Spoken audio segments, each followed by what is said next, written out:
A billion-dollar giant goes into total collapse on the day of its largest international merger. Amidst the chaos and system blackouts, a poor girl uncovers invisible patterns that had eluded the top experts.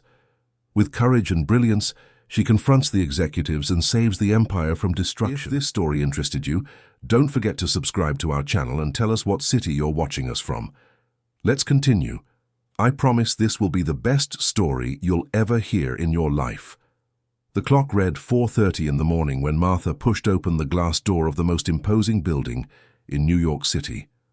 The Harrison Corporate Tower rose like a giant of steel and concrete in the heart of Park Avenue, reflecting the timid lights of the city that never truly slept. Martha knew every inch of that building. For 15 years, her hands had cleaned the hallways, emptied trash cans and mopped the imported marble floors. 15 years of invisibility. On that particular morning, however, she was not alone. Beside her, stumbling with sleep but trying to keep her eyes open, was Isabella, her 12-year-old daughter. The girl carried a worn-out backpack and a notebook under her arm. Classes had been suspended for 3 days due to a problem with the public school's electrical grid, and Martha had no one to leave her with. Bringing her daughter to work was against the rules, but the supervisor never arrived before 7. 3 hours was enough time to clean the lower floors and disappear before anyone important noticed. Isabella didn't complain. She never complained. She was a quiet girl with a deep, attentive gaze who preferred to observe rather than speak. Since she was little, she had this different way of seeing the world. While other children played in the schoolyard, she would sit near the vending machines, listening to the hum of the motors, the clicks of the internal mechanisms. She said she could tell when something was wrong just by the sound. Her maternal grandfather, Walter, had been an electronics technician his whole life. He had worked in repair shops, fixed televisions, radios, old computers. He had died 3 years earlier, leaving his granddaughter an invisible legacy, the ability to listen to machines as if listening to music. Isabella had learned from him to identify patterns, to sense when a system was out of rhythm, when something deviated from the expected. As Martha pushed the cleaning cart through the corridors of the 3rd floor, Isabella sat on the floor near a server room.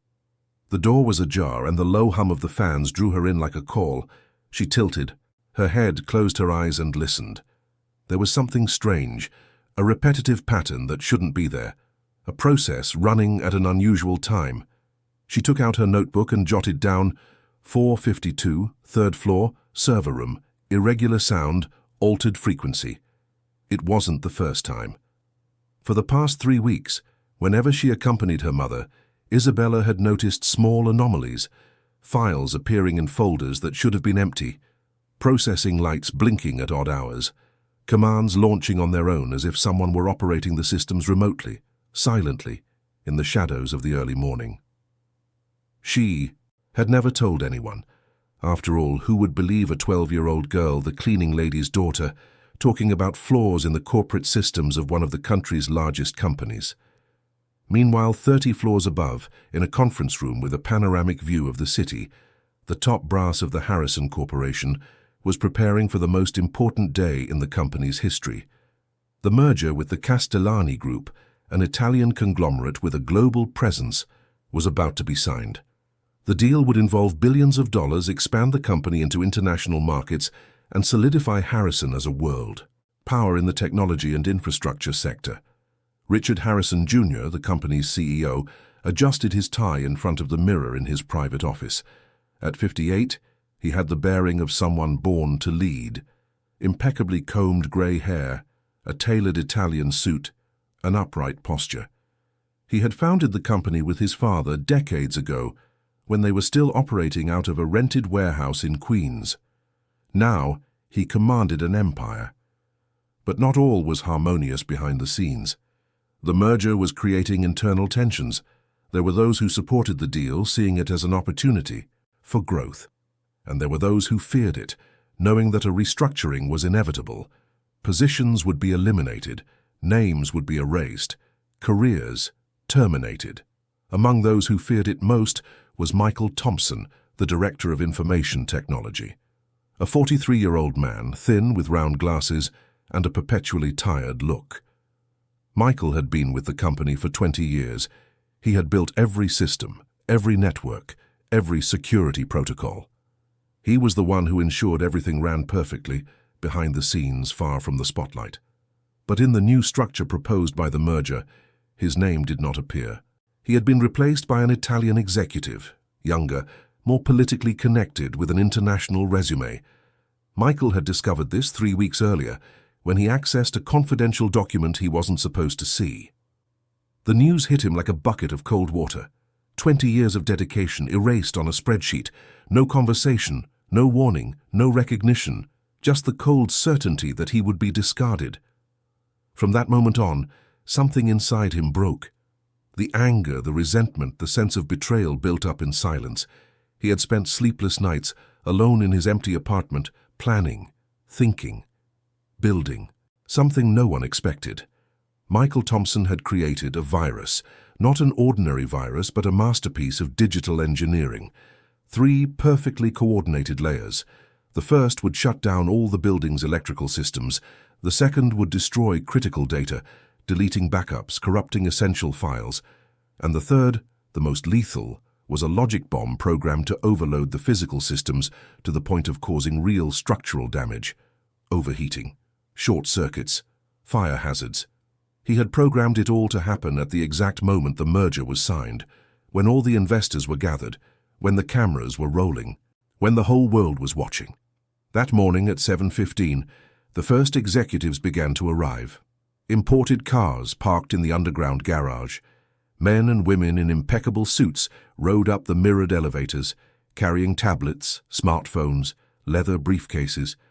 Conversations in English, Italian, Spanish echoed through the hallways. The tension was palpable. Martha was still on the 5th floor when she heard the increased movement. She hurried to finish her work, signaling to Isabella that it was time to go. But the girl was standing in front of a computer terminal in the corner of an administrative office. The screen was on, displaying lines of code that were moving on their own. Isabella frowned. That wasn't normal. She moved closer, observing intently. She recognized patterns she had seen before in her grandfather's notes. Disguised commands, hidden processes, routines that shouldn't exist. And then she saw something that made her eyes widen. A countdown. Small, discreet, hidden among the lines. Less than 2 hours remained. Martha called again, more impatiently.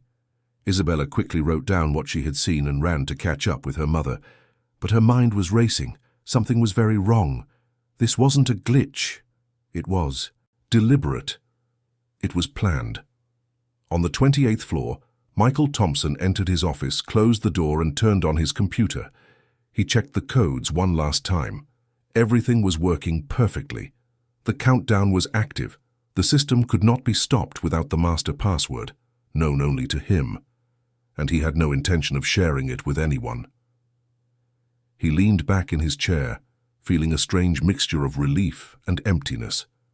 20 years of loyalty erased. Now, he would make sure everyone remembered him, not as a hero, but as someone who could not be simply discarded. Meanwhile, in the main hall on the 30th floor, the ceremony was about to begin. Long tables covered with white tablecloths, crystal glasses, arrangements of imported flowers. Italian investors chatted animatedly with the American executives. Television cameras were positioned to broadcast the historic moment live. Richard Harrison Jr. greeted each guest with a wide, calculated smile. Beside him, Helena Brand, Vice President of Operations, a 45-year-old woman, elegant and strategic, watched everything with a keen eye. She had always been the true architect behind the scenes, the mind behind the big decisions. It was Helena who negotiated in the hallways, who forged alliances, who knew exactly what to say to keep everyone satisfied. But that day, Helena was uneasy. There were rumors that some board members wanted to sabotage the merger. Internal disputes, power plays, conflicting interests. She suspected at least 3 directors who might be planning something to disrupt the deal. What she didn't imagine was that the threat was coming from an unexpected place. At 9 o'clock sharp, the lights flickered. It was only for a second, but everyone noticed. Some laughed nervously. Others looked up at the ceiling, confused. Richard made a reassuring gesture, saying it was just an adjustment in the power grid. But then at 9:17 everything went down. All the lights went out at the same time. The hall was plunged into total darkness, muffled screams, confusion. The emergency lights took long seconds to come on, bathing the room in a sinister red glow. The elevators were stuck. The automatic doors wouldn't respond. The ventilation systems stopped. And worst of all the screens, all the computers, all the servers shut down instantly. Chaos set in. Italian investors started shouting, demanding explanations. Executives ran back and forth trying to call someone, but the phones weren't working. The internal communication system was dead, the data networks inaccessible, the backups inexplicably had also disappeared. Helena Brand grabbed her cell phone and tried to access the servers remotely. Nothing. She tried to call the IT department. She couldn't get through. She looked at Richard, who was pale, sweating, trying to maintain his composure in front of the enraged investors. On the floor below, Michael Thompson watched everything from his office window, a bitter smile on his lips. The first layer had been activated. Now the second would begin to run, and no one could stop it. Meanwhile, downstairs in the main lobby, Martha and Isabella still hadn't managed to leave. The automatic door had jammed at the moment of the blackout. They were trapped, along with several other support staff, security guards and receptionists. Isabella looked around, observing the blank control panels, the dead lights, the heavy silence of the systems. And then she understood. What she had been observing for weeks, those anomalies, those strange patterns, it all made sense now. It wasn't a failure, it was an attack. Planned, meticulous, devastating. She tugged on her mother's sleeve and whispered, "Mum, this isn't an accident. Someone did this on purpose." Martha looked at her daughter, confused. "How do you know that?" Isabella opened her notebook, showing the notes from the past few weeks. She explained quickly, with the precision of someone who deeply understood what she was saying. Martha, still not fully comprehending, felt a chill. If her daughter was right, this was much bigger than a simple technical problem.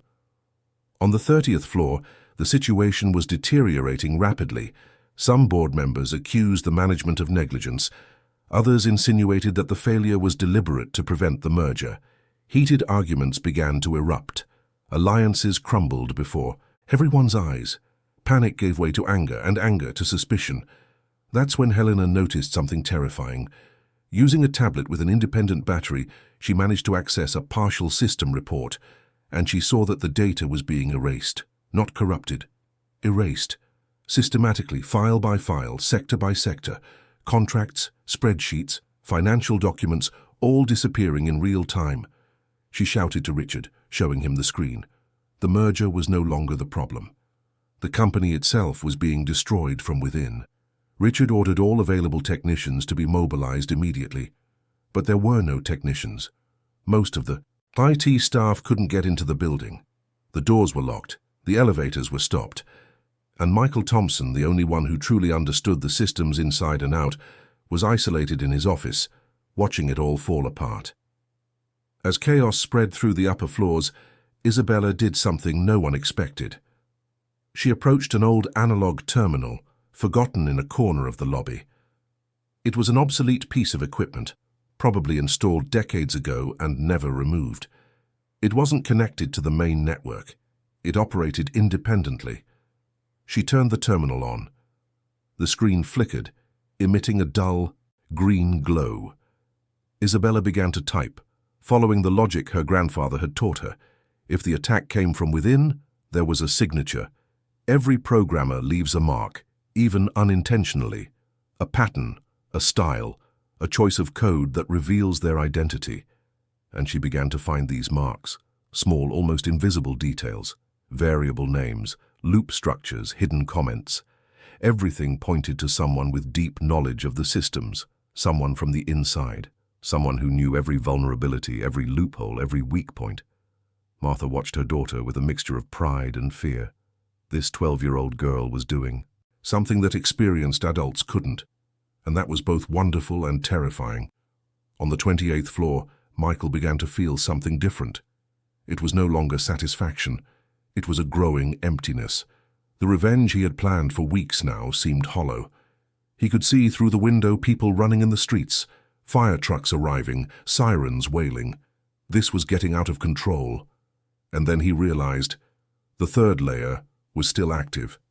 The logic bomb. If he didn't deactivate it, the damage would be irreversible. Not just digital, but physical. Real. People could get hurt. He closed his eyes, took a deep breath. He had built the virus with a single way out, a master password. But this password wasn't technical. It was personal. Fragments of his own life, of his pain, of his forgotten memories. And that was exactly what Isabella was beginning to discover. Downstairs at the old terminal, she noticed that the names of the hidden folders corresponded to dates, important dates, dates of loss, dates of abandonment. And then she saw a repeating pattern, the sound of a clock, a tiny audio file embedded in the code, almost imperceptible, the sound of a broken clock with irregular ticks. Isabella stopped, looked up at the ceiling as if she could see through the walls and see who was behind this, and she understood. This person didn't want to destroy. They wanted to be seen. They wanted to be remembered. They wanted someone to notice their pain. Meanwhile, on the upper floors, executives were desperately trying to save documents, negotiate with investors, and avert a total collapse. But the truth was clear. Without the systems, the company was paralyzed. And without the data, the merger was off. The Harrison Corporation, an undisputed giant, was crumbling before the world's eyes. And at the center of it all, two unlikely figures. A 12-year-old girl who saw patterns where no one else did, and a broken man who, in his loneliness, had built a trap that now ensnared everyone, including himself. The clock was still ticking. The logic bomb was nearing activation, and the fate of thousands of people depended on an improbable connection between the invisible, between those who had always been there, but had never truly been seen. Panic spread through the corridors of the Harrison corporate tower like an invisible fire. On the upper floors, executives shouted contradictory orders, while Italian investors demanded explanations in English, thick with accent and frustration. The merger that was supposed to crown decades of work was collapsing in real time, broadcast live to the entire world, before the cameras also lost their signal. Richard Harrison Jr. tried to maintain his composure, but sweat dripped down his impeccable forehead. He pulled Helena Brand into a corner, away from the furious gazes of the investors. "We need to find out what's happening now. We can't lose this deal. 20 years of negotiations can't disappear because of a technical failure." Helena looked at him with a grave expression. "This isn't a technical failure, Richard. Someone is attacking our systems from the inside. The backups are being deleted simultaneously. This is sabotage." The words hit Richard like a punch to the gut. Sabotage? Who would have the courage? Who would have the access? Helena didn't answer immediately. Her mind was working at high speed, reviewing names, positions, motives. There were at least 3 directors who openly opposed the merger. But to attack the company this way? That required deep technical knowledge, privileged access, and a desperation that went beyond common corporate disputes. Meanwhile, on the 28th floor, Michael Thompson sat in his chair, staring blankly at his computer screen. Lines of code moved before his eyes, but he barely saw them. His mind was far away, lost in fragmented memories. He thought of the day he discovered he would be discarded. He thought of the sleepless nights, alone in his apartment, listening to the broken clock he insisted on keeping, even though it didn't work properly.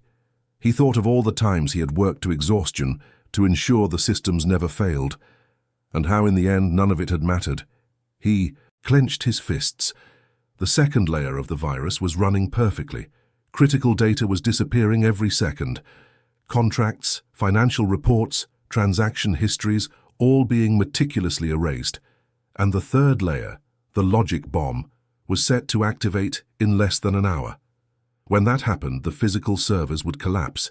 Overheating, short circuits, real structural risks.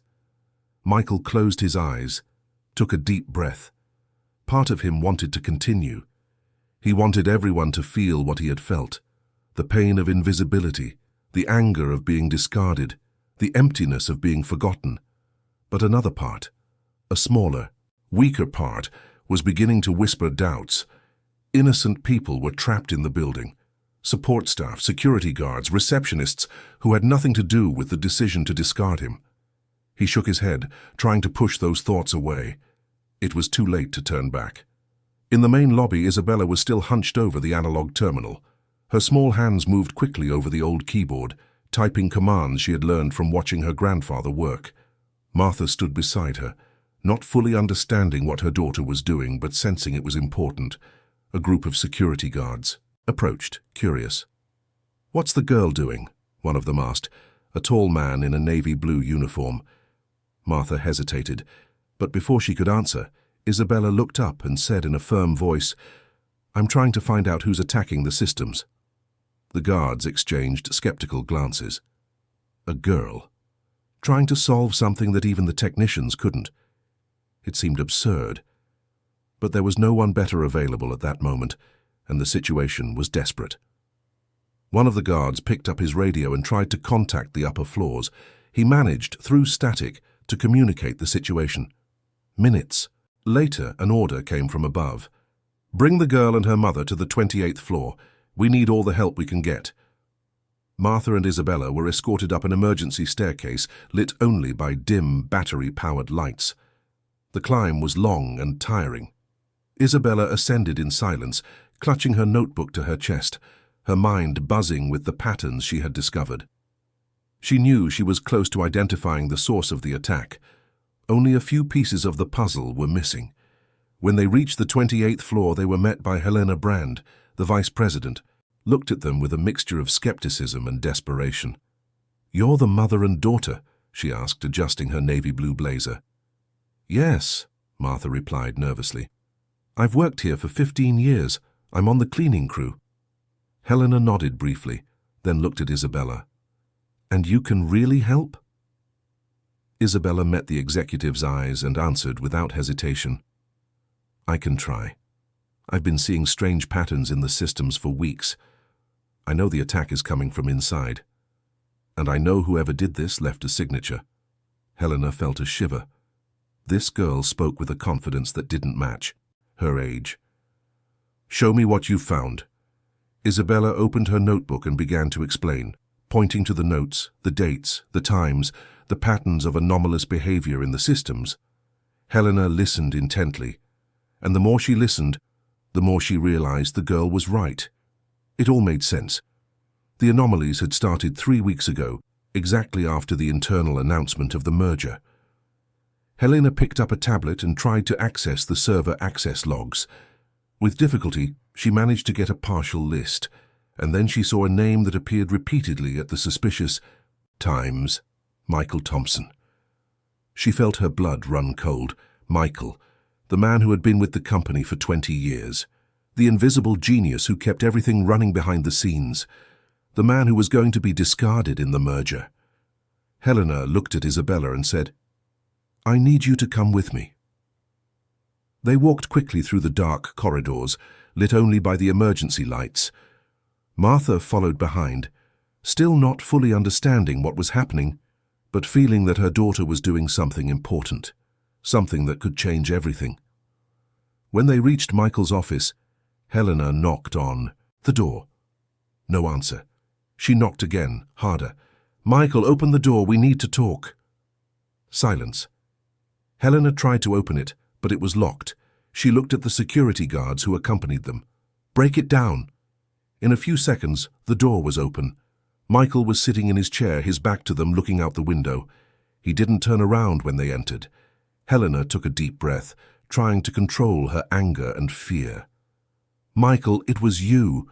You did this." Michael remained with his back to them, in silence. Then finally, in a tired voice, he answered, 20 years, Helena. 20 years dedicated to this company. And I found out I was being discarded by reading a confidential document. No conversation, no warning. Just my name crossed off a spreadsheet." Helena closed her eyes for a moment. She knew it was true. She knew that many decisions about the merger had been made coldly, calculatedly, without considering the human side. But that didn't justify what Michael had done. "Michael, this will destroy the company. It will destroy everything you helped build." Michael finally turned around. His eyes were red, tired. Maybe that's exactly what I wanted, for everyone to feel what I felt, for everything to fall apart. Isabella, who had remained silent until then, took a step forward. Her voice was clear and firm. "You left a way out. I saw it in the code. You created a master password. That means you can still stop this." Michael looked at the girl, surprised. "Who are you?" "I'm Isabella, daughter of Martha, who's been cleaning this building for 15 years. My grandfather was an electronics technician. He taught me to listen to machines. And I've been listening to your systems. I saw the patterns, and I saw the pain you put into the code." Michael was speechless. This 12-year-old girl understood something no one else had managed to see. He hadn't just created a virus. He had created a cry for help, disguised as revenge. Isabella continued, "The broken clock, the dates that are folder names, the loops that refer to memories, all of that is part of the password, isn't it? You hid your pain in the code, but you also hid the hope that someone would understand." Michael felt his eyes burn. No one had ever understood him so deeply. No one had ever truly seen him. And now a 12-year-old girl, the daughter of an employee as invisible as he was standing there, showing him that she understood. Helena seized the opportunity. "Michael, there's still time. Help us stop this. Help us save the company, and I promise your story will be heard, that you won't be forgotten." Michael hesitated. The logic bomb was set to activate in less than 40 minutes.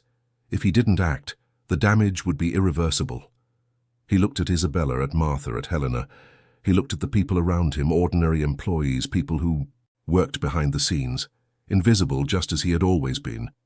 And then, slowly, he nodded. "I'll help, but I'll need the girl. She understands the patterns. She sees what I hid." Helena agreed immediately. "Isabella, are you willing?" Isabella looked at her mother, who nodded with tears in her eyes. Then she turned to Michael and said, "I am." They ran to the server room. Michael activated an emergency terminal that was still working. He began to type commands quickly, but the system resisted. The logic bomb had multiple layers of protection. To deactivate it, the master password had to be entered. And this password wasn't simple. It was a combination of numbers, dates, words, and sounds. Michael tried several combinations. None worked. He started to sweat, his hands shaking. "Isabella, I need your help. The password is in the memories I hid. But I can't remember everything now. I'm blocked." Isabella closed her eyes, took a deep breath. She remembered her notes, the patterns, the fragments she had seen. She began to speak. "The broken clock. What time does it show?" Michael stopped, thought. 3:42. Isabella wrote it down. 342. She continued, "The dates on the folders. What was the first one?" Michael took a deep breath, letting the memories return. March 15th, 2005. Isabella wrote 15032005. "And the name that appears repeatedly in the hidden comments?" Michael felt a lump in his throat. "Clarice." It was his mother's name. She had died years ago, alone in a hospital, while he was working late trying to solve a system crisis. He had never forgiven himself for not being by her side in her final moments. Isabella wrote down the name. "Now we need to put it all together, but not linearly. The code follows an emotional logic, not a technical one."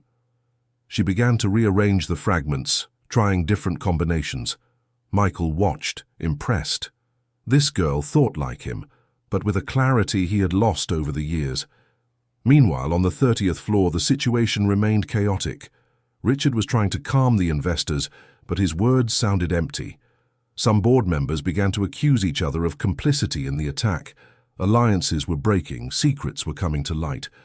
One of the directors, Roger Foster, suggested that the company cancel the merger immediately to avoid further losses. Another, Patricia Moore, argued that giving up now would be financial suicide. The argument was intensifying when Helena reappeared, breathless. We've found the person responsible, and we're working to reverse the attack." Everyone turned to her. Richard asked, "Who was it?" Helena hesitated. "Michael Thompson." The name echoed through the room. Some recognized it immediately, others asked who he was, and that hurt even more. Even within the company, Michael was a stranger to many. Richard clenched his fists. How was this possible? How did he have access? Helena answered firmly, "He had access because we never paid attention to him, because we treated him like a replaceable part, because in the race for growth we forgot about the people who hold this structure together." The words were harsh but necessary. Some executives lowered their eyes, ashamed. Others, however, remained furious, demanding immediate punishment. Helena raised her hand, asking for silence. Now is not the time for punishment. It's time to save what can still be saved. And we have someone helping us, a 12-year-old girl who saw what no one else saw. The revelation caused surprise and disbelief, but Helena gave no room for questions. She ran back to the server room. Isabella was focused, her eyes fixed on the screen. She had assembled a sequence that made emotional sense. The time on the clock, followed by the name Clarice, followed by fragments of dates and numbers representing moments of loss and loneliness in Michael's life.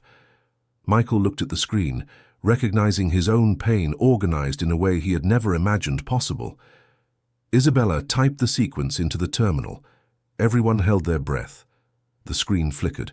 A message appeared. Password accepted. First layer deactivated. A collective sigh of relief. But there were still 2 layers, and time was still running out. 15 minutes until the logic bomb activated. Isabella didn't stop. She continued searching, feeling, connecting dots. Michael helped, guiding her through the memories he had hidden in the code. Mother and daughter side by side, working with a broken man to save something that seemed lost. Outside the room, Helena watched it all with a mix of hope and fear. If they didn't succeed, the damage would be catastrophic. Not just for the company, but for everyone inside. The physical structure of the building was at risk. 10 minutes remaining. Isabella found the second layer of the password. This time it involved a musical sequence, the sound of the broken clock translated into notes. She didn't know how to play an instrument, but her grandfather had taught her to recognize frequencies. She listened to the file, identified the intervals, and converted them into numbers. She typed. The second layer was deactivated, 5 minutes remaining. The third layer was the most complex. It required not just the password, but a human decision. The system asked, "Do you really want to cancel, yes or no?" Michael looked at the screen, paralyzed. This was the final decision. If he clicked yes, everything would go back to normal. If he clicked no, or if he did nothing, the bomb would be activated. Isabella touched his arm gently. "You left this choice because you wanted to have control. But now you realize that control doesn't bring peace. It only brings more loneliness." Michael felt the tears stream down his face. She was right. He had created all of this because he wanted to be seen, wanted to have power over something, even if it was over destruction itself. But now, looking at the people around him, he realized that true strength lay in choosing differently. 3 minutes remaining. He moved the cursor to yes. He hesitated, and then he clicked. The screen flickered. A message appeared. Logic bomb deactivated. Systems in recovery mode. A heavy silence filled the room, and then slowly the lights began to come back on, first dim, then stronger. The computers rebooted. The elevators started working again, the ventilation restarted. The Harrison corporate tower was breathing again. On the upper floors, the executives and investors watched the screens come back to life. The relief was palpable, but the crisis was not over yet. The data had been partially erased. The merger was at risk, and many questions needed to be answered. Helena returned to the 30th floor and announced, "We did it. The systems are coming back online, but we need to work to recover the lost data." Richard approached her. "And Michael?" Helena answered firmly, "He helped us save everything, and a 12-year-old girl was essential in this. Now we need to decide what we'll do next. But one thing is certain. We can no longer ignore the people who keep this structure running." The words echoed through the room. "And for the First time in a long time, the executives of the Harrison Corporation began to understand that they had lost something fundamental along the way: their humanity. The following hours were a whirlwind of frantic activity. With the systems partially restored, technical teams began to arrive at the building, mobilized on an emergency basis. Michael Thompson, now under surveillance but free, coordinated the recovery efforts. His voice, once silent and ignored, now echoed through the corridors with renewed authority. He knew every line of code, every corrupted file, every recovery path. Isabella remained by his side, no longer as a misplaced child, but as a respected consultant. Her ability to see patterns where others saw only chaos had proven essential. Martha watched her daughter with a mixture of pride and astonishment. The girl who had spent years in silence, observing the world without being noticed, was now at the center of everything, guiding experienced adults through a crisis that had threatened to destroy an empire. On the 30th floor, the atmosphere was tense but different. The Italian investors, initially furious and ready to abandon the merger, now watched with growing curiosity as events unfolded. The leader of the delegation, Giovanni Castellani, a 60-year-old man with impeccable white hair and a penetrating gaze, requested a private meeting with Richard Harrison Jr. They met in a smaller room, away from prying eyes. Giovanni poured himself some water, took a long sip, and then spoke, his English tinged with an Italian accent. "Richard, in 40 years of business, I have seen many crises. I've seen companies collapse due to fraud, mismanagement, greed. But what I saw today was different. I saw a company attacked from within by someone who felt discarded. And I saw that same company saved by invisible people, a child and a forgotten man." Richard remained silent, knowing there was more to come. Giovanni continued, "This makes me think about what we are building, about what it truly means to grow. If we merge our companies and continue to treat people like replaceable parts, how long will it be before another crisis like this happens? How many Michaels are there in our structures, silent and resentful, waiting for the moment to explode?" Richard took a deep breath. Giovanni was right.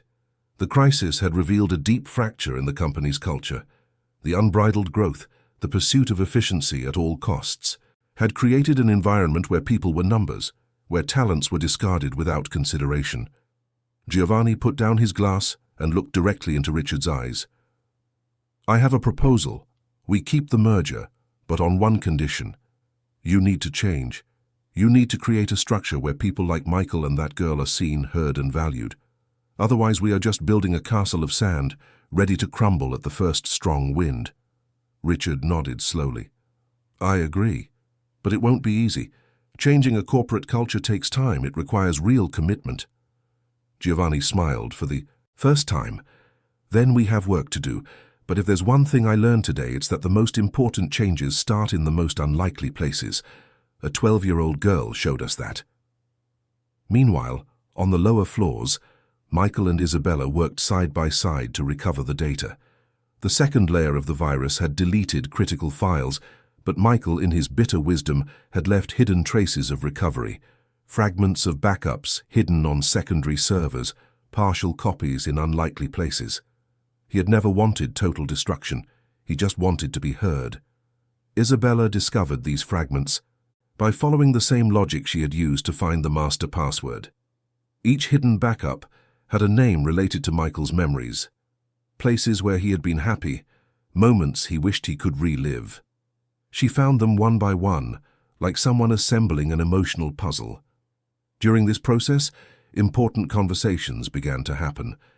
Michael, for the first time in years, spoke openly about his loneliness, about the feeling of uselessness that had grown inside him. Isabella listened in silence, understanding every word. She also knew invisibility, the feeling of being ignored for being young, for being the daughter of a support staff member, for not fitting into expected molds. Martha, sitting in a corner of the room, also shared her story. 15 years cleaning that building, coming in before dawn, leaving after everyone had gone home. 15 years of honest, essential work, but never recognized.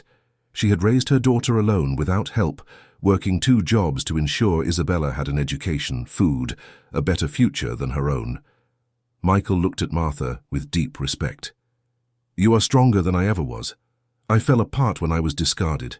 You kept going, every day, even knowing. No one saw you." Martha smiled sadly. "You do what you have to do. But I won't lie, it hurts. It hurts to spend years in a place and be treated as if you don't exist." Helena Brand, who had entered the room silently, heard the last words. She felt something tighten in her chest. She had always prided herself on being efficient, strategic, focused on results. But she had never stopped to think about the human cost of those strategies. She had never considered that every decision made in a boardroom affected real lives, people with stories, pains, and dreams. She approached Martha and said, her voice choked with emotion, I'm sorry for all the years you worked here and no one said thank you. I'm sorry we didn't see your daughter's talent. I'm sorry we built a company where people like you and Michael were treated as invisible." Martha was surprised. She had never expected to hear an apology from someone in management. Helena continued, "But I want you to know that this is going to change.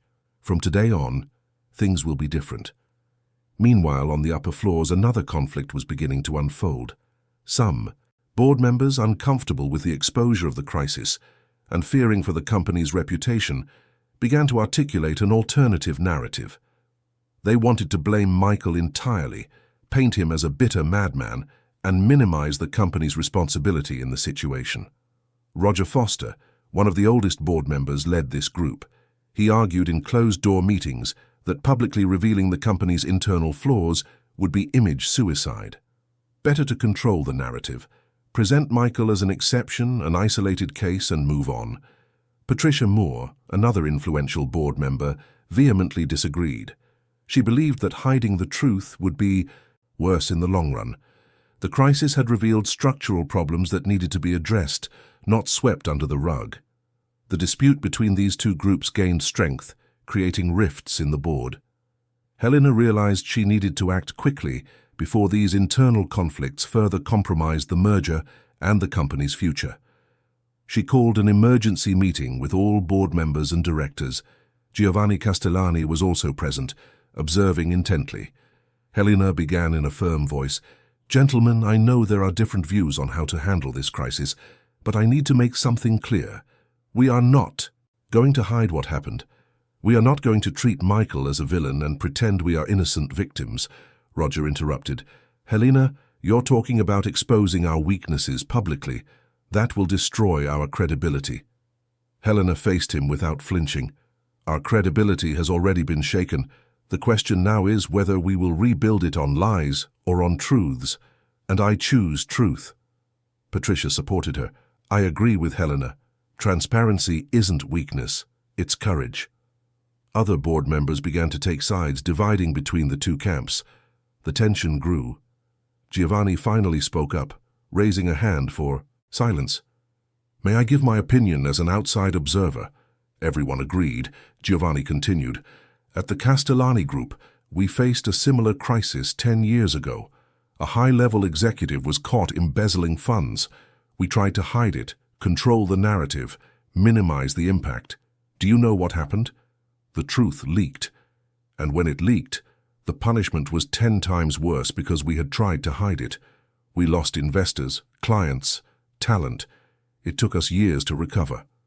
He paused, letting his words sink in. "And then we learned. We learned that crises are opportunities to show character, to show that we are not perfect, but we are honest. And since then, whenever we face problems, we deal with them transparently. And that, gentlemen, has strengthened our brand more than any advertising campaign ever could." Giovanni's words carried weight. Even those who advocated for hiding the truth began to reconsider their positions. Roger, realizing he was losing ground, tried one last argument. "And Michael? Are we just going to forgive him? He attacked the company." "That can't go unpunished," Helena replied. "Michael will not be forgiven lightly, but he will not be treated as a common criminal either. He will be held accountable, yes, but fairly considering the circumstances that led him to this, and more importantly, he will be part of the solution." Richard, who had remained silent until then, finally spoke. Helena is right. Michael knows our systems better than anyone. And more than that, he understands the pain of being forgotten. That makes him the ideal person to lead a new project I'm proposing. A program for valuing internal talent, especially those who work behind the scenes. The proposal caused surprise. Richard continued, I want Michael to coordinate, along with Helena, the creation of a structure where employees at all levels can be seen, heard, and developed, where no one ever feels disposable again. Giovanni smiled and applauded slowly. Now we're talking about real change. While this meeting was taking place on the upper floors, Isabella and Michael finally managed to recover most of the critical data. Contracts were restored, financial reports rebuilt, transaction histories recovered. The merger could move forward. But something more important had been recovered in that process, the dignity of forgotten people. Michael, who had arrived that morning determined to destroy everything, now felt a spark of hope. Someone had seen him. Someone had listened to him. And that someone was a 12-year-old girl who understood his pain better than any adult. Isabella, for her part, had discovered something about herself. She had always felt out of place, different, inadequate. But now she realized that her differences were her greatest talent, her ability to see patterns, to connect dots that others ignored, to understand both technical and human systems, was a rare and valuable gift. Martha watched her daughter with tears in her eyes. She had always known Isabella was special, but she had never imagined this day would come. The day the world would finally see what she had always seen. A brilliant, sensitive girl, capable of extraordinary things. When the last of the data was restored, Michael leaned back in his chair, exhausted but relieved. He looked at Isabella and said, "Thank you, you saved me from myself." Isabella smiled shyly. "You left the door open. I just found it." Michael shook his head. "It wasn't just that. You reminded me of something I had forgotten. That technology isn't just about code and systems. It's about connection. It's about humanity. It's about building bridges, not walls." The words echoed. In the room. Helena, who had just returned from the meeting with the board, heard them and felt a shiver. That was exactly what the company needed to remember. She approached Michael and extended her hand. "Michael, on behalf of the company, I apologize. For forgetting, for the lack of recognition, for discarding you. You deserved better." Michael shook her hand, feeling the weight of those words, and then Helena turned to Isabella. "And you, young lady, have just changed the future of this company. I have a proposal for you and your mother." Martha approached, nervous. Helena continued, "I want to offer you, Martha, a supervisory position in the General Services Department, with a decent salary, full benefits, and recognition for the essential work you do. And for Isabella, I want to propose something different. We want to create a development program for young talent, focused on technology and innovation, and you will be our first participant. You'll have access to courses, mentorships, equipment, and when you're old enough to work formally, you'll have a guaranteed place here if you want it." Martha could hardly believe what she was hearing. Tears streamed down her face. Isabella, more reserved, asked, "And can I help other kids like me? Kids who see things no one else sees?" Helena smiled. "Not only can you, you must. We want you to be an inspiration to others." At that moment, something definitively changed at the Harrison corporate tower. It wasn't just about saving systems or recovering data. It was about saving souls, about recovering humanity, about remembering that companies are made of people, and people need to be seen, heard, and valued. The merger with the Castellani Group would be signed, yes, but now it would be different. It would be based on new values, on a new culture, on a real commitment to the people who made everything work. And it had all started with a quiet girl who had learned to listen to machines, and who, at the right moment, had also learned to speak. The following days were a period of intense reconstruction. The Harrison corporate tower was back to full operation, but now with a different consciousness. Employees at all levels felt that something fundamental had changed. Conversations took place in the hallways, not just about systems and contracts, but about people, about recognition, about how each person felt within. That gigantic structure, Michael Thompson became an unexpectedly central figure in this process. He, who had spent years invisible, was now constantly sought after, not only for his technical knowledge, but for his story. Other employees identified with his pain, his feeling of being discarded, the loneliness he had carried in silence. And by speaking openly about it, Michael discovered he was not alone. Dozens of people shared similar experiences.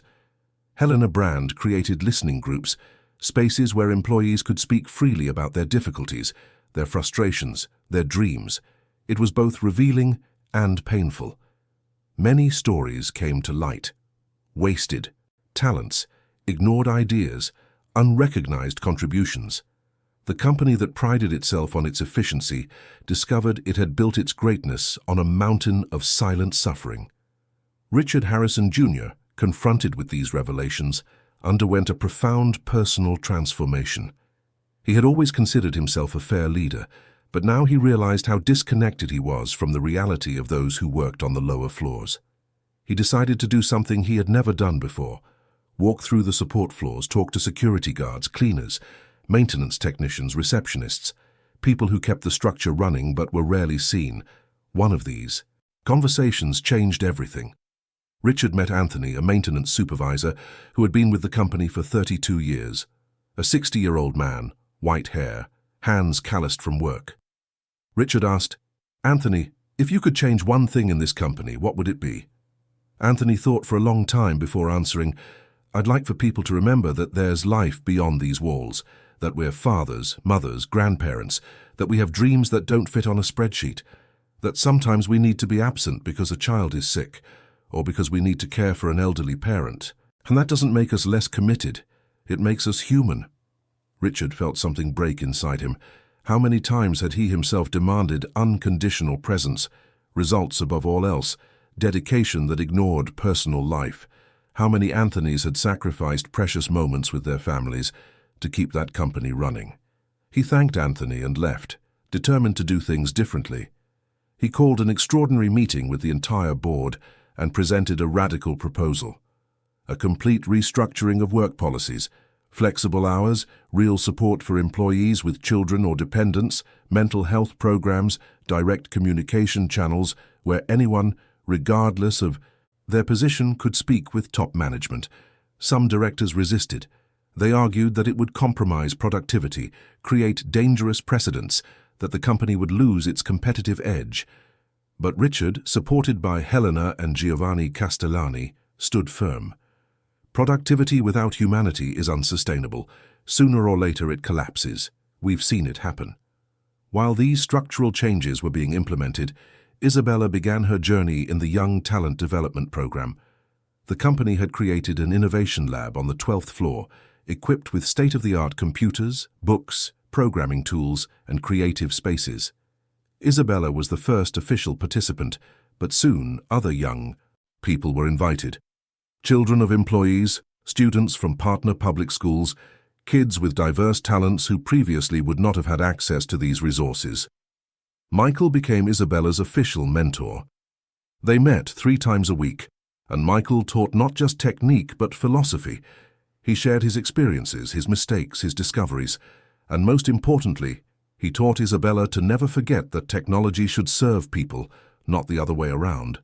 Isabella absorbed everything with an insatiable thirst, but she also questioned, challenged, and proposed ideas Michael had never considered.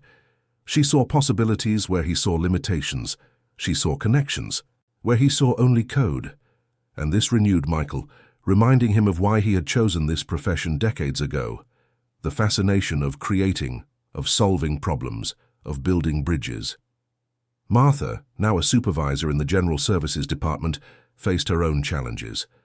Taking on a leadership position after 15 years of performing operational tasks was not easy. She had deep practical knowledge, but needed to develop management, communication, and decision-making skills. Helena personally mentored her through this process, offering weekly sessions. One of Martha's first initiatives was to reorganize work shifts so that no employee had to start before 5 in the morning. She knew from personal experience the physical and emotional cost of waking up in the dead of night, leaving children asleep, working for hours before the sun rose. With Helena's support, she managed to implement more humane shifts, maintaining efficiency while prioritizing quality of life. The change was met with emotional gratitude from the employees. Many approached Martha personally to thank her, some with tears in their eyes. A colleague, Celia, who had been on the cleaning crew for 20 years, hugged Martha and said, "You don't know what it means to be able to have breakfast with my grandchildren. Thank you." Meanwhile, the merger with the Castellani group moved forward, but now with a completely different dynamic. Giovanni Castellani had brought his team to deeply understand the new culture being built at the Harrison Corporation. He wanted to ensure that the merger would not destroy what was being born, but rather strengthen and spread these values to all of the group's operations. During a visit to the Innovation Lab, Giovanni met Isabella personally. She was working on a project, a monitoring system that identified stress patterns in corporate environments through anonymized data on computer usage, breaks and work hours. The idea was to create preventive alerts, helping companies identify employees at risk of burnout before a crisis occurred. Giovanni was impressed. He sat down next to Isabella and asked in his measured English, "How did you come up with this idea?" Isabella answered simply, "I saw what happened to Mr. Thompson. He suffered in silence because no one noticed the signs. If we had a system that identified those patterns, maybe we could have helped before it was too late." Giovanni nodded, moved. She wasn't just thinking about technology. She was thinking about saving lives, preventing suffering, using science to create empathy at scale. "This is brilliant. When you finish, I want to implement this in all our units globally." Isabella smiled, shy but proud. But before Giovanni left, she asked a question. "Mr. Castellani, when you grow even bigger, how will you make sure you don't forget about the people again?" The question was direct, uncomfortable, necessary. Giovanni took a deep breath. "It's a constant struggle. Growth brings pressure, and pressure makes people forget their values. That's why we need people like you, Isabella. People who don't let us forget what really matters." He extended his hand. Isabella shook it, feeling the responsibility of those words. She was young, but she already understood that some fights never end. They require constant vigilance, daily reminders, and the courage to question even when it's difficult. In the following weeks, an important revelation came to light. During the internal investigation into the crisis, Helena discovered something that connected the past and present in a surprising way. She found old documents, records from the company's early years, when Richard and his father were just starting out. Among these documents was a loan agreement, a modest amount, but essential at the time. The lender was a man named Walter S. Santos, the same Walter who was Isabella's grandfather. Helena brought the document to Richard, who read it with wide eyes. He remembered. He remembered the kind man who had fixed his first servers, who had believed in the project when no one else did, who had lent him money without asking for formal collateral based only on trust. Richard had paid back the loan years later when the company began to prosper. But he had lost touch with Walter. Richard felt a lump in his throat. The company that was now worth billions had started with the help of an invisible man, an electronics technician who would never appear in any official history, at any celebration, in any public record. And now, decades later, that man's granddaughter had saved the company from collapse. He asked Helena to call Martha and Isabella for an urgent meeting. When they arrived, nervous and unsure of the reason, Richard greeted them with teary eyes. He showed them the document, told the story, explained the connection. Martha covered her face with her hands, emotional. "Dad never told me about this. He was like that, always helping without expecting recognition." Richard approached and said, "Your father was essential for this company to exist, and now your daughter was essential for it to continue existing. You both carry a legacy that goes beyond any position or title. You carry dignity, generosity, genuine talent." Isabella, for the first time, felt tears stream down her face. She had always missed her grandfather, had always wished he was there to see what she was doing. And now she discovered that, in a way, it had all started with him, that her presence here was no accident but a continuation, a story coming full circle. connecting generations through values that transcended time and titles. Richard made a decision right then. He called for a special ceremony open to all company employees. In the main lobby, in front of hundreds of people, he told the full story. He spoke about Walter, about Martha, about Isabella. He spoke about Michael, about the crisis, about the lessons learned. He spoke about the commitment to never again forget that companies are made of people and people have stories that deserve to be honored. Then he announced the creation of the Walter S. Santos Fund, a permanent educational program for the children of employees at all levels, full scholarships for universities, technical courses, development programs, all funded by the company, coordinated by Martha and Michael, with Isabella as its ambassador and inspiration. The announcement was met with emotional applause. Employees cried openly. Many saw for the first time the real possibility of their children having access to opportunities that had once seemed impossible. But while celebrations were happening in the lobby, another movement was unfolding behind the scenes. A small but influential group of executives, led by Roger Foster, could not accept the changes. They saw it all as weakness, as dangerous sentimentality that would compromise the company's competitiveness.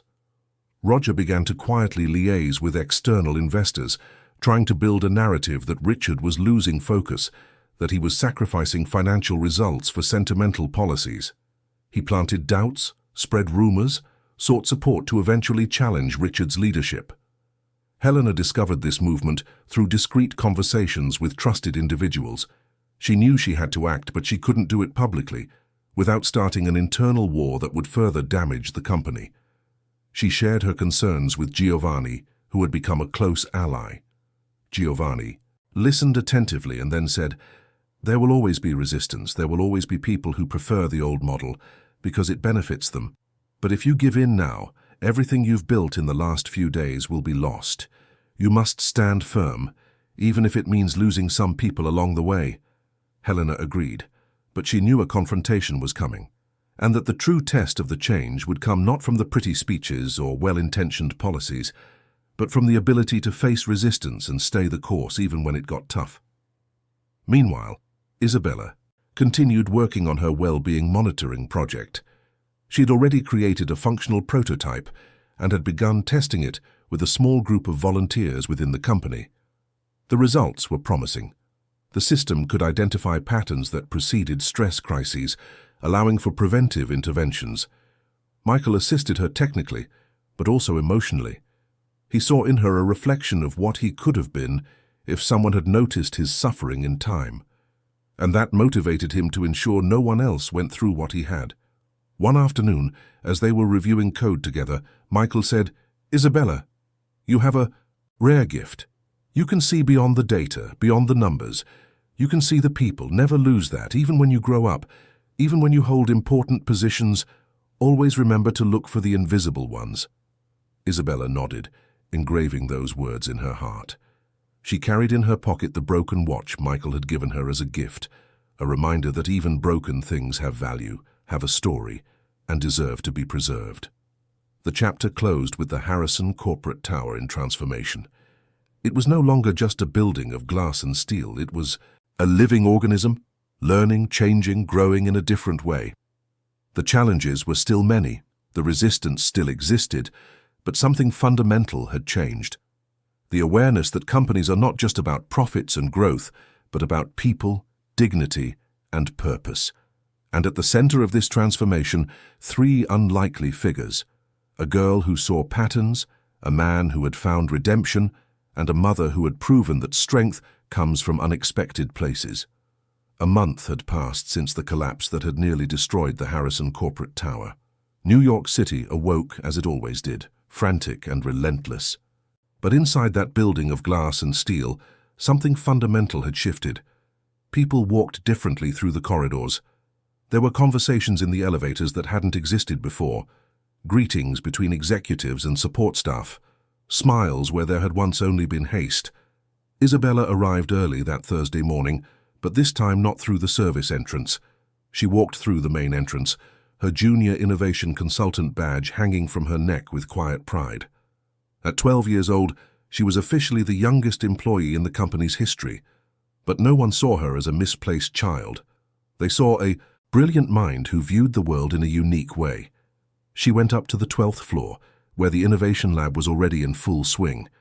5 other young people had been integrated into the program, each with distinct talents. Lucas, 15, the son of a company driver, was a genius at game programming. Amanda, 13, a receptionist's daughter, had an extraordinary gift for visual design. Peter, 14, grandson of Anthony from maintenance, understood robotics like few others. Together, they formed an unlikely but powerful team, and Michael coordinated them with a dedication that surprised everyone, especially himself. He had discovered that teaching, sharing knowledge, and seeing talent blossom was more fulfilling than any position he had ever held. On that special morning, there was an important presentation. The prototype of the well-being monitoring system developed by Isabella would be officially demonstrated to the entire board, including Giovanni Castellani and representatives from other group units who had traveled specifically to see the project. Isabella was nervous, but prepared. She spent the morning reviewing every detail, testing the presentation, ensuring everything worked perfectly. Michael watched her, proud. "You're ready. Trust yourself." At 2 in the afternoon, the 30th floor conference room was packed. Richard Harrison Jr., Helena Brand, Giovanni Castellani, various directors and board members, and some special guests. Martha, proud and emotional, sat in the front row. Beside her were Anthony, Celia, and other employees who had been instrumental in the company's transformation. Isabella entered carrying her laptop and the projector. She wore a simple white shirt and jeans, nothing formal, but appropriate. She didn't need suits or expensive clothes to be taken seriously. Her competence spoke for itself. "Good afternoon, everyone. My name is Isabella S. Santos, and today I'm going to present a project that can save lives." She began with a firm voice without hesitation.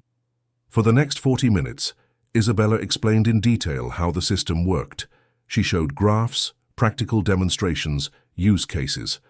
She explained how machine learning algorithms identified subtle behavioral patterns that preceded stress crises. Consecutive overtime hours, a decrease in breaks, an increase in errors on simple tasks, changes in communication patterns. The system did not invade privacy, she clarified. It worked with anonymized and aggregated data. It didn't track individuals specifically, but identified trends in teams or departments. When it detected warning signs, it sent discrete recommendations to managers and the human resources department, suggesting preventive interventions. Supportive conversations, workload redistribution, mandatory breaks, access to mental health programs. She showed the results of the pilot test conducted over the last 3 weeks. 4 employees had been identified by the system as being at potential risk. Discrete interventions were made. Conversations took place, adjustments were implemented, and all 4 reported significant improvements in their well-being without ever knowing that a system had identified them. The room was in absolute silence. Everyone understood the magnitude of what they were seeing. It wasn't just impressive technology, it was empathy transformed into a practical tool. It was prevention instead of reaction. It was systematized care without losing its humanity. When Isabella finished, the silence continued for several long seconds. Then Giovanni Castellani stood up and began to applaud. Richard joined him. Helena had tears in her eyes. Soon the entire room was on its feet, applauding a 12-year-old girl who had just changed the future of people management. Giovanni approached Isabella and said, moved, "I want to implement this in all our units globally. How many people worked on this project with you?"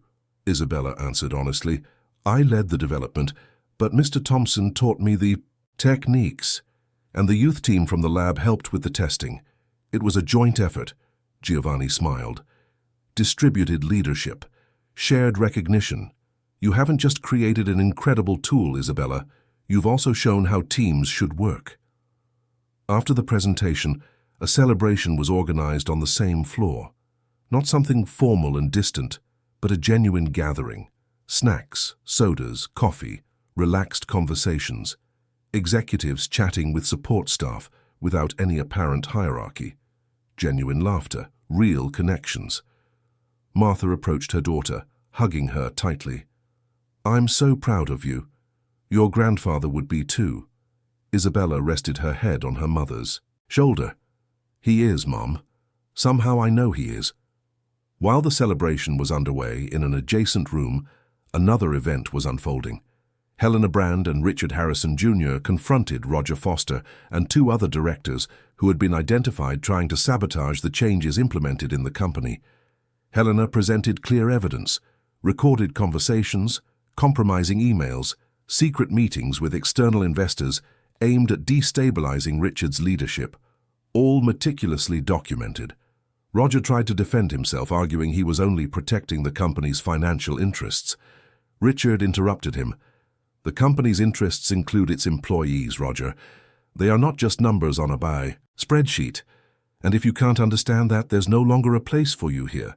It was a painful but necessary dismissal. Some people cannot change, no matter how many opportunities they are given, and keeping them in positions of power only sabotages any attempt at real transformation. Giovanni, who witnessed the scene, gave his full support. "Real change requires the courage to make difficult choices. You did the right thing." With Roger and his allies gone, the board was finally aligned around the new values. The merger with the Castellani Group was officially signed in a simple but meaningful ceremony. There was no excessive pomp, no ostentation. It was a moment of mutual commitment to a different future. In the following weeks, the changes deepened. The Walter S. Santos Fund awarded its first scholarships. 23 young people, children of employees from various levels, received full support for their education. The award ceremonies were emotional, with entire families crying with gratitude and hope. Michael Thompson officially became the director of the new Department of Human Innovation, an area created specifically to ensure that technology and people walked together. He coordinated not only technical projects, but also mental health programs, internal talent development, and the creation of more humanized work environments. His personal transformation was remarkable. The bitter, isolated man who had nearly destroyed the company was now a mentor to dozens of young people, a speaker at corporate events on second chances and redemption, and a fervent advocate for the idea that people deserve to be seen, regardless of their hierarchical positions. He also began a personal project of writing a book about his experience, encouraged by Helena. An honest account of corporate loneliness, the dangers of human disposability, and how companies can become sick when they forget they are made of people. The book would be called Invisible, and it promised to be a necessary warning for the corporate world. Martha established herself as a respected leader. Her ability to understand the needs of rank-and-file employees, combined with the management skills she had developed, made her essential for implementing the new policies. She created direct communication channels where any employee could report problems or suggest improvements without fear of retaliation. One of her most impactful initiatives was Recognition Day, held monthly, an event where stories of employees from all levels were shared, contributions were celebrated publicly, and people felt their work mattered. Isabella continued her accelerated development. In addition to leading the Youth Innovation Lab, she began giving talks at public schools, inspiring other children to believe in their talents, especially those who, like her, felt different, out of place, invisible. One of these talks changed the life of Miguel, an 11-year-old boy from a low-income neighborhood in the South Bronx. He had an extraordinary talent for math, but lived in an environment that did not value education. After hearing Isabella speak, he approached his mother and said he wanted to study, that he wanted opportunities. His mother, a domestic worker, learned about the Walter S. Santos Fund through Isabella. Miguel was accepted into the program, received a full scholarship, and began attending advanced math courses. Stories like Miguel's multiplied. The Harrison Corporation's initiative began to inspire other companies. Giovanni Castellani implemented similar programs in all group units around the world. Other American corporations began to approach the company to understand how to replicate these policies. A movement was being born, a movement that questioned the traditional management model, that challenged the idea that profit and humanity were incompatible, that proved companies could grow without destroying people in the process. 6 months after the collapse, the Harrison corporate tower was completely transformed. The corridors had been redesigned to be less labyrinthine and intimidating. Social spaces were created on every floor: plants, natural light, rest areas. The building had ceased to be a cold productivity machine and had become a space where people wanted to be. The financial results were also positive. Contradicting the skeptics who predicted a drop in productivity, the company recorded the best efficiency rates in its history. Happier, more valued employees worked better, made fewer mistakes, and proposed more creative solutions. The turnover rate dropped dramatically. Talents who once left the company for better opportunities now stayed, not just for the salaries, but for the culture. On a sunny December morning, Isabella walked alone through the company's corridors. It was a Saturday, and the building was almost empty. She went up to the rooftop terrace, a space that was once restricted but was now open to everyone. She looked out at the city below, the vastness of New York stretching as far as the eye could see. She thought of her grandfather, how proud he would have been. She thought of her mother, who finally had dignity and recognition. She thought of Michael, who had found redemption when there seemed to be no hope left. She thought of the dozens of young people who now had opportunities that once seemed impossible. But mostly, she thought about the future. She was only 12, but she already knew what her purpose would be: to use technology to build bridges, not walls, to connect people, not isolate them, to create systems that saw the invisible, that gave voice to the silent, that ensured no one ever felt disposable again. She touched the broken watch in her pocket, the one Michael had given her. The watch that no longer told time but marked memories, reminders, lessons about a value that transcends functionality. She smiled. Down below, the city continued its rush. Millions of people living their lives, many invisible, many forgotten, many with talents that would never be discovered. But now, at least in one building, in one company, there was hope that things could be different. Isabella came down from the terrace and walked to the lab. Even though it was Saturday, there was work to be done, new projects to develop, new bridges to build, new lives to touch. And as she turned on her computer, she thought of the words her grandfather always repeated, words that were now her mission. Technology should not serve blind profit. It should build bridges. That was exactly what she would do. For the rest of her life, she would build bridges between generations, between social classes, between the visible and the invisible, between technology and humanity. The story of a quiet girl who had learned to see patterns was just beginning, and her impact would echo for decades, touching lives she would never know, inspiring changes she would never witness, but which were born on that chaotic day when everything fell apart and from the rubble something new and better began to rise. The Harrison corporate tower was no longer just a building. It was a symbol, proof that second chances exist, that people can change, that companies can grow without losing their soul, that the invisible, when finally seen, can save the world. And it all began with a girl who knew how to listen, not just to machines, but to hearts, not just to codes, but to pain, not just to systems, but to people. End of story. Dear listeners, we hope the story of Isabella, Michael, and Martha has deeply touched your heart. If you were moved by this journey of transformation, redemption, and hope, leave a like, subscribe to the channel, and tell us in the comments which moment marked you the most. Was it Isabella's courage, Michael's redemption, Martha's strength, or perhaps the change of an entire company? Every day we bring intense stories like this one, which reveal the deepest side of the human soul, which show that second chances exist, and that each of us, no matter how invisible we may seem, has the power to change the world. Your presence here means a lot to us. We look forward to seeing you in the next episode, where another emotional story awaits you. Until then, and remember, you too can be the bridge someone needs to cross.